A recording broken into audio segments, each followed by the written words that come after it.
Hello and welcome to the State of Events, where event professionals connect.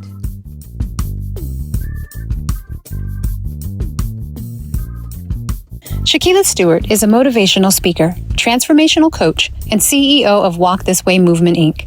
She is a passionate leader, fulfilling her purpose, empowering women and girls to see that setbacks do not determine what is possible, but instead aid in conquering the impossible.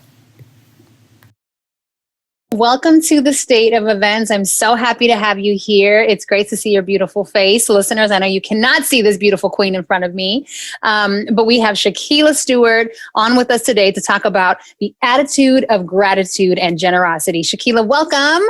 Hey. I'm so excited that you invited me to come speak with you. I love you. And I just want to let you know that when I saw your picture, when you launched this, I was so excited. And I was like, God, I'm so happy for her because this you.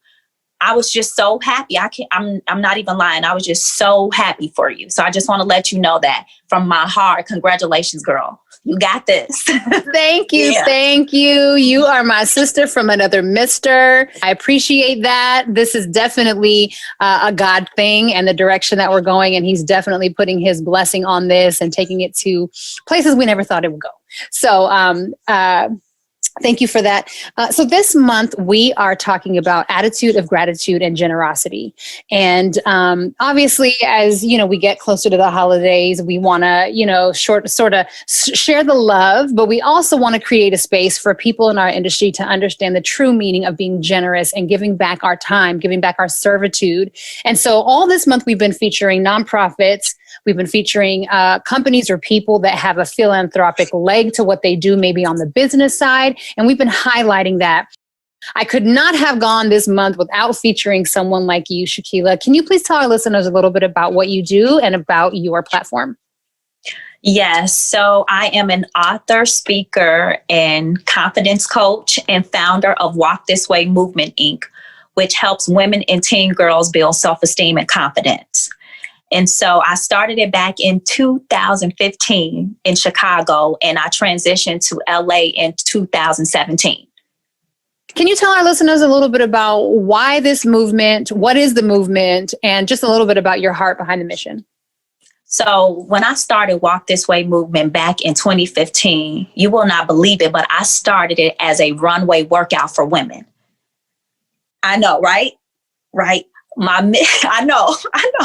Did not know that. Right. Yep. I started as a runway workout for women. My mission was to help women build confidence through the art of walking in heels. And so my background is modeling and acting. And my mother, she passed away. So I had to start raising my brother and my sister. And I just had to come up with a way that I could still live out my dream. And still, now I'm a single parent. How can I do both? And so I was like, you know what, women, we got this. Chin up, shoulders back, happy face. You can do anything that you put your mind to. So I kind of put my creativity together and said, you know what, I'm a supermodel and I want every woman to know that she is the supermodel of her life, no matter what obstacle she faces. I just wanted women to know you got to keep going in life because I didn't have any money when my mother passed away. And I didn't know how my brother and my sister and I were going to survive. Like I remember going into the lawyer, looking at the judge, I'm 26 years old. Like I want to adopt my 10-year-old brother. And I didn't think that I could do it, but I did.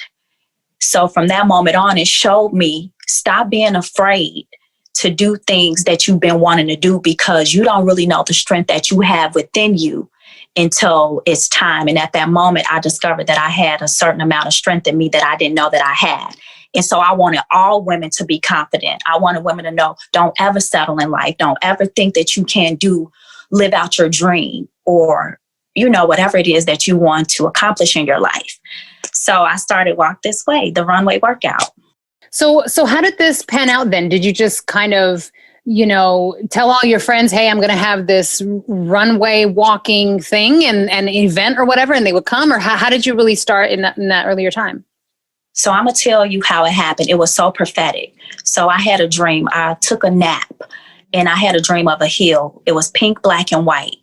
And I woke up and I was like, God, I don't even wear pink, black, and white. Like, who about to wear that heel? Not me. And so I ended up going to a church service that night, and I saw 3 people with pink, black, and white on. I was like, okay, God, you're showing me something. And so I've always had a goal to create a technique. Like, I was very inspired by Martha Graham, how she's a dancer and she created modern dance. When everybody was doing ballet, she's like, take off the ballet shoes. We gonna dance barefoot. And so I've always had it within me to create something. And so I was like, okay, God, this is my moment. So what I did was I called all my friends and I was like, y'all, I got this idea. I want to help women build confidence through the art of walking in heels. Come to the dance studio. We're all Black. I called one of my friends that was a makeup artist, one of my high school friends that was a videographer. I put the script together. I put the dance together. And then we posted it on social media and we launched it. And then you will not believe my second class was on TV. And that's when I was like, oh my gosh, I was so excited. I was like, thank you, Jesus. How did you get seen by a local news network? How did you manage to get on TV? Well, I started tweeting a lot of the local networks in my community. So this television show called Windy City Live is actually on ABC7. So I would tweet them and I had my friends sending them videos. And you know what? The crazy part is the host, I ran into her outside one day on the set of a movie. I was an extra and I saw her. I was like, oh my gosh, I've been tweeting you for about 3 weeks. I would love to be on the show. And I told her about it. And the next thing I know, a week later, the producers called me like, we want you on the show. And I was like, oh my gosh. So it was just an encouragement to women. Like, if you have an idea, a dream, or goal, go for it. You know, and my concept was that teaching women, when you wear heels, is teaching you that your obstacles in life are working as your strength. So even though my mother passed away and that was a horrible thing, but it showed me a strength that I didn't know that I had. It showed me like I wanted to keep my brother and my sister together. It showed me that I was a businesswoman. It showed me that I was strong and I could do anything that I put my mind to. And that's what I wanted to empower women. Like, and to be honest with you, I saw so many people's dreams die. And that's the thing that I didn't want to happen, because I have a lot of amazing women in my life who have a lot of amazing gifts and talents. And I said, God, I don't want my dream to die. Wow, so, how incredible. This is very, very encouraging. Just on a confidence level, I can imagine that you had some women that would come to you who maybe the only thing holding them up from really reaching their full potential was this confidence thing. And that could be a lot, right? Because some people won't even move past go if they're stunted in their confidence. So how great. So now to fast forward a little bit. So you're working with women, but your platform at this point is really inclusive of reaching a younger demographic. So how did you transition from maybe what you were doing to what we see now when we follow you? Yes. So I'm so glad you asked me, because the funny part about it is this: when you're creative, you're just so excited. And I'm like, oh my gosh, I'm going to be on TV. I did not plan for the next class. So once the women came to this original class, it's like, okay, what are they going to do next? So I was so bummed, because I was like, oh my gosh, I don't have any curriculum. Like, what are we going to do after this? So I had to go back to the drawing board, which was very stressful, because like I said, I only created it to be a 1-hour runway workout for women to build confidence and to feel good about themselves. But after they went to this workout, they were going to need coaching. They were going to need somebody to hold them accountable. And at that moment, I wasn't there yet. And my mindset wasn't there yet either. So what I did was, because my background is in musical theater and I already had relationships with the schools and directing, I just said, you know what, I can transition this into a leadership program and mentorship program for teen girls, because they need that etiquette training. They need that confidence. They need to learn how to walk in heels, you know, and they need self-esteem. So that's how I was able to transition it over to youth. Wow. And so you did the same thing. You had the runway, but now it's just these younger girls, teenagers, and they're walking. So first of all, as a parent, I'm wondering, like, what are these kids' parents saying about their daughters in these heels at like 14? I'm sure there was some kind of dynamic with that. Yes. And you know what? That's why I'm so glad that you asked that, because what it is in the classroom, I start off with affirmations. So I teach them affirmations. I teach them posture technique, chin up, shoulders back, happy face, posture, presence, and personality. When you're walking in a room, how do you walk in? What personality are you bringing in? Are you able to introduce yourself? So if you are going out to dinner, how do you dress? If you're going to church, if you're going to a wedding, do you know how to walk in heels? And a lot of these girls for prom and different things, they didn't know how to do that. They didn't know how to tap into that femininity to kind of be a woman and have that poise. So this was something that parents really appreciated, because at first they was like, okay, my daughter about to be walking in heels. You talking about a dancing in one way and working out in heels. But I had to let them know they're walking towards their dreams and purpose in life. That's what the runway represents in my class. When I'm teaching them posture, presence, and personality, you're walking this runway called life. And this is how you walk through obstacles with your chin up, your shoulders back, and your happy face on, thinking, I got this. So once I explained the concept to them, then they were more like, okay, I get it, thank you. But of course, it was kind of tricky in the beginning. Yeah. And, as you're talking through this, it sounds like there's a certain demographic of young people that you maybe had a heart for. So can you talk a little bit about what type of communities you're going to, what type of demographic of young people that you service? Well, so growing up, because I was adopted and I was in foster care, and not that even, I'm not going to even say in the beginning that was my motivation. For musical theater directing, it was. But more to like at-risk youth and youth who wouldn't have a chance to walk the runway.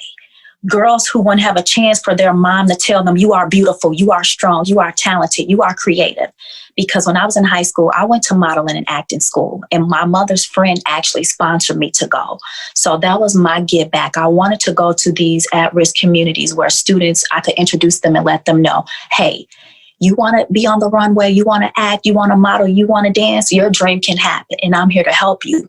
But I want to let you know that you are valuable first, that you are strong, that you are talented, that you are creative. And these skills are not just for the runway, but they are for your everyday life. And I wanted to give them some confidence to let them know y'all on the same level as everyone else. So don't think that you're not. You're right there with them, and all you need is that confidence.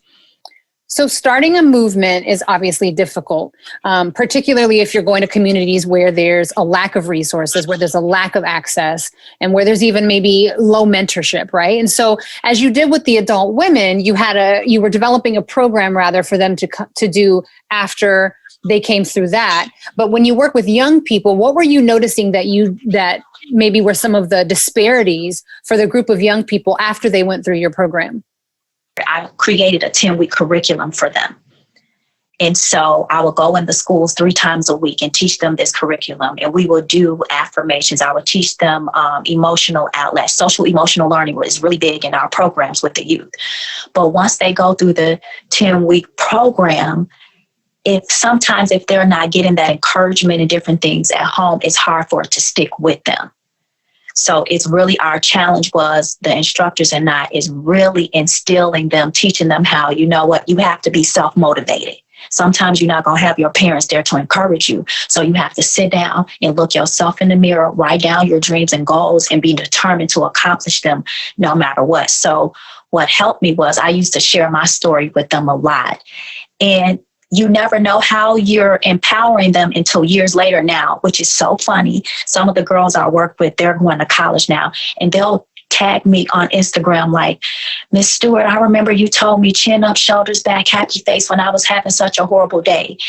And I remember I was having an anxiety attack and you helped me. But this was one of the most beautiful compliments that I ever received from a student was, we did a 10-week program, and at the end of the program, one of the girls came to me and she said, Miss Stewart, my mother never smiles, and you made her smile today.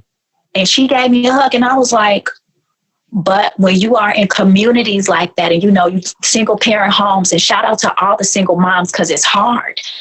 I understand why they got attitudes. Yeah, they raising kids by themselves. You know what I mean? They're doing everything that they can, for their children and wanting hope and a better future for them. So for her to say, my mother smiled today, that really gave me, I was so happy. So grateful.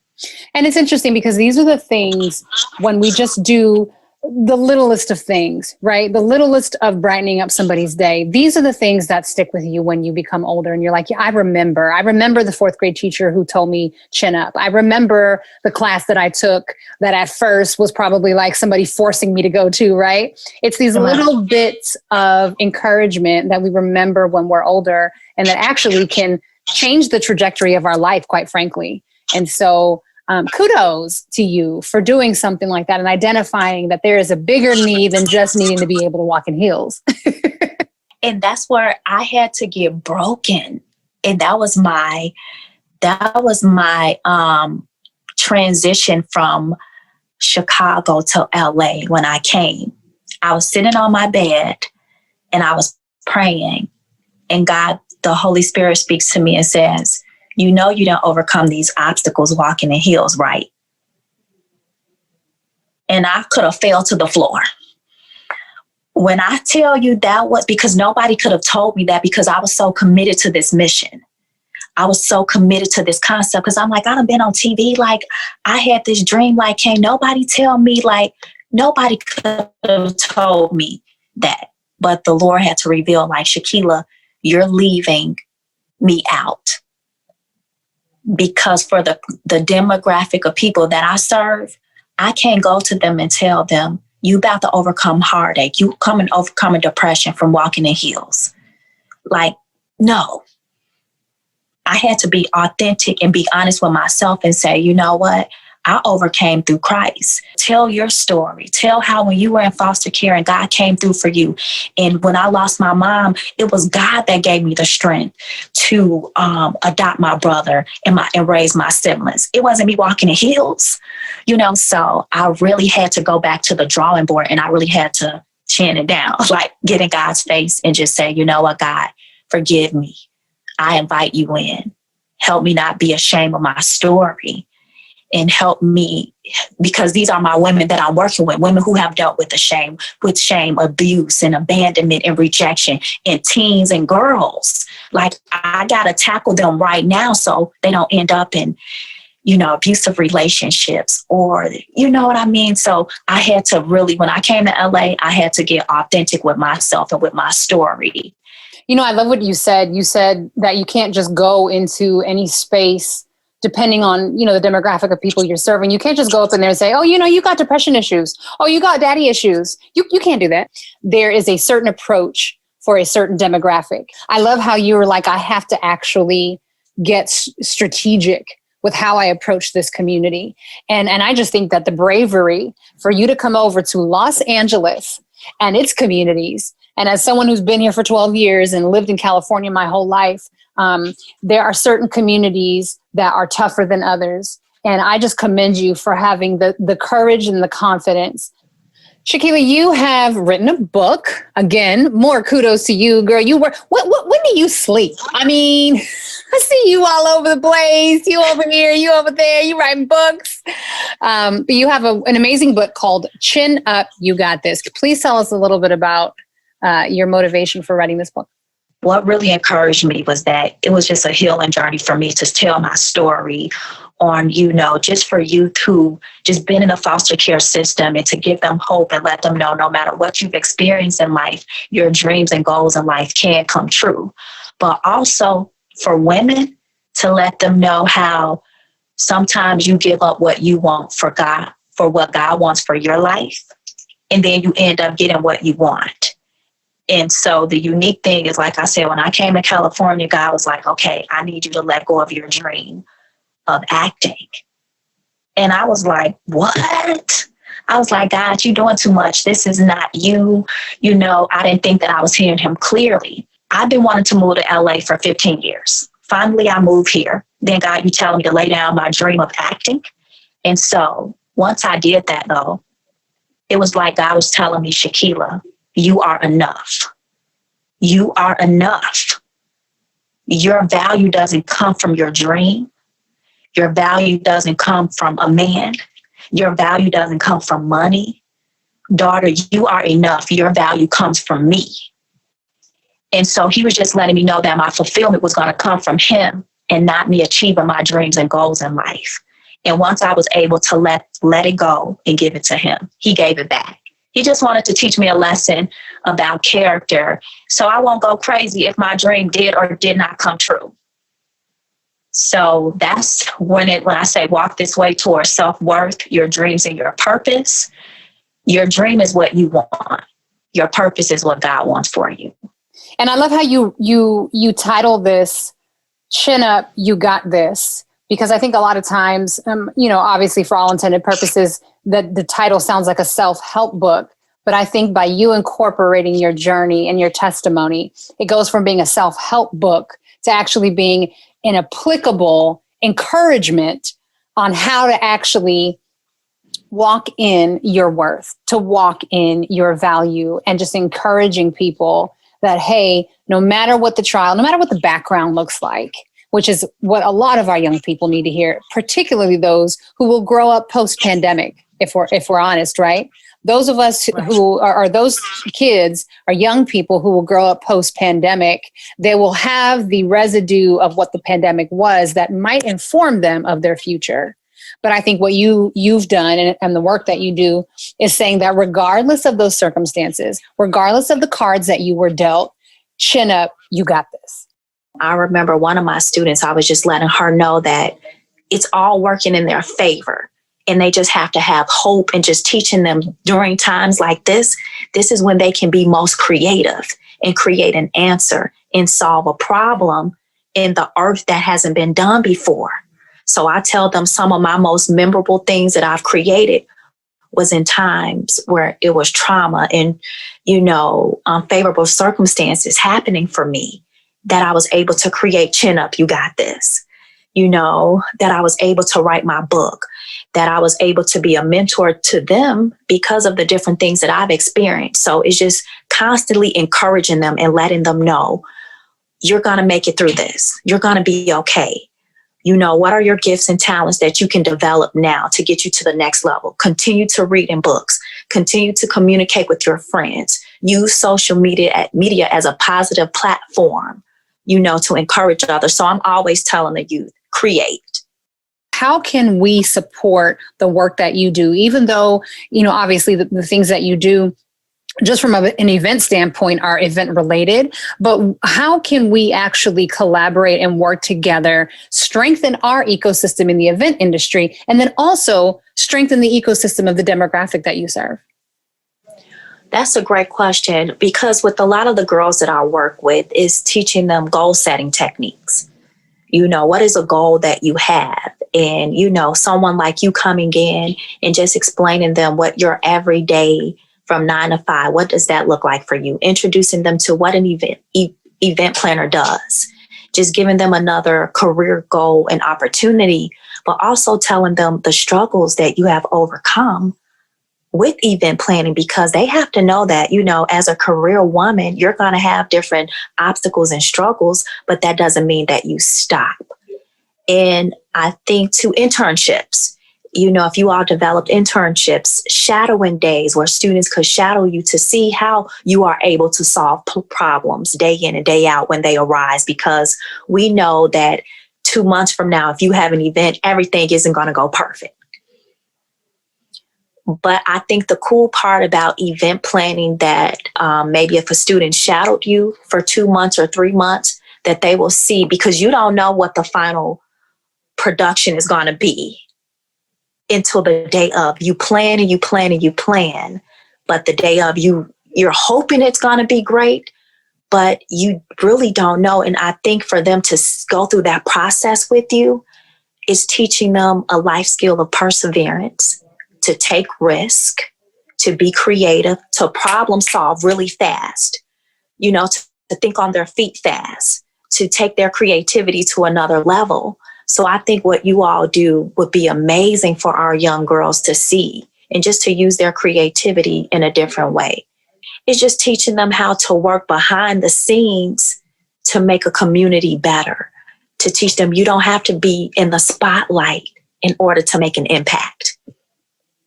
That is huge because quite honestly, when you're working events at the capacity that myself or my colleagues or even the other producers for this podcast, when you're working at the capacity that we're working with, you're not on the runway. You're actually building or supporting those who are on the runway. So you very much are taking a back seat, a back stage role. You're not getting the limelight, but you're actually experiencing what it's like to be a part of producing something. And that's not the glamorous thing. It's not the first thing on the table that people are like, oh, I'll raise my hand to do that. And so I think it would be great to develop more partnerships with the communities that you're working with to actually give young people some exposure to what it's like to be behind the scenes more, because everybody wants the limelight, right? But nobody wants to actually do the getting their hands dirty work. And even if it doesn't translate to working in events, which is not necessarily the goal per se, it's more so learning the skill and learning the just actually getting the job readiness and taking it to any industry that you decide to go in. Problem solving, regardless if you're figuring out how to raise a child with all the problem solving that's involved with that, or if you're learning to produce an event, that strategy is absolutely it can transcend. It can literally be taken to any industry. So I think that that's amazing how you kind of made that connection. What does the future of the Walk This Way movement look like in a post-COVID-19 world for you? Well, I think it's just developing more, virtual programs for students. And you know what? It's me developing something for them that's not going to be 2 hours long, because they're already with their teachers for a certain amount of time. So it's really developing virtual videos and digital videos for them that they can do at home within themselves, but fun and creative in a way that they will want to do it when they're not with me. And then two, I'm really working on, because I know my slogan is chin up, you got this, but I'm really working on teaching girls really how to, if you are having a bad day, own that, own it.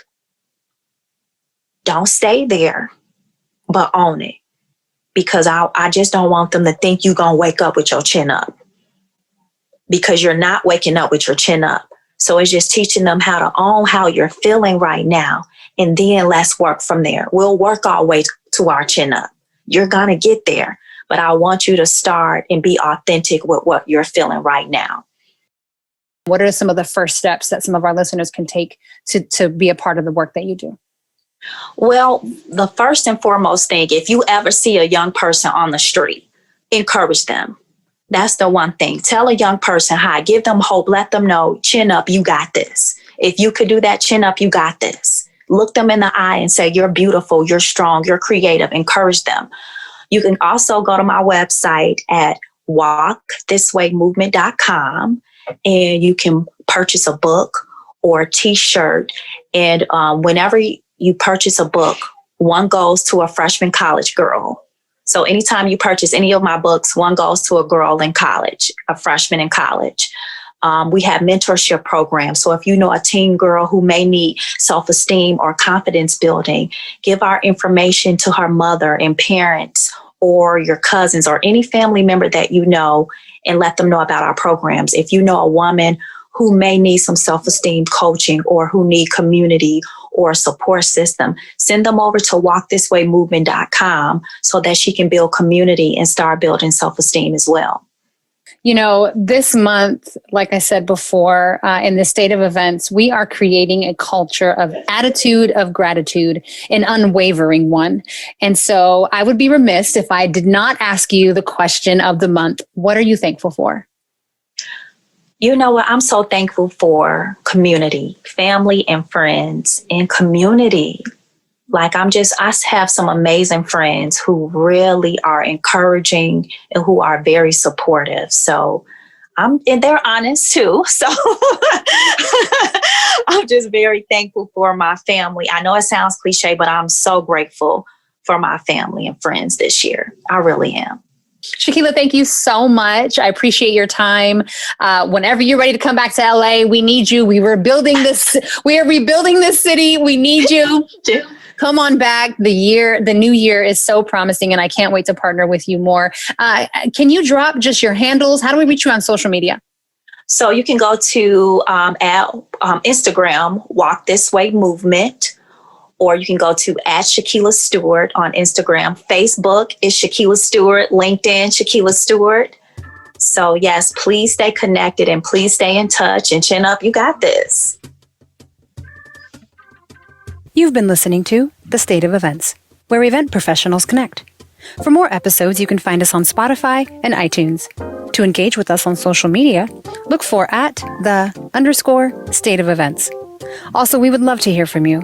If you have any suggestions, topic ideas, or if you'd like to sponsor an upcoming episode, send us an email to inquiries@thestateofevents.com. Thank you so much for joining The State of Events, where event professionals connect.